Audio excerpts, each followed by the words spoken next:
So Smith Provision Company, they decided to go to an ICHRA this past January.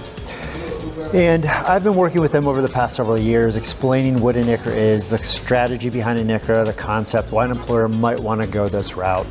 And historically, they had provided very rich benefits to their employees with very little out of employee contribution. And they're in the retail sector, and the margins are super thin.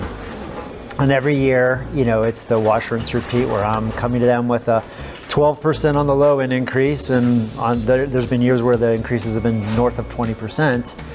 And the one thing I have stressed to them over the years with going through the ICHRA strategy is it gives them an exit from being on the hamster wheel, if you will, of every year having to deal with this increase. What are we going to do about it? So on and so forth.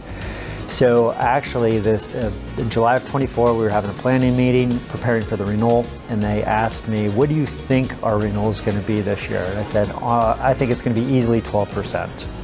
And they said, well, you know what? It's time to pull the trigger. We need to get out of this model, and we need to get away from the defined benefit. We need to get to the defined contribution, let the employees pick what they want to pick, get us out of having to manage these increases and figure out what are we going to do, because our margins are so thin and we just don't have the money anymore to put into the benefit package like we have in the past.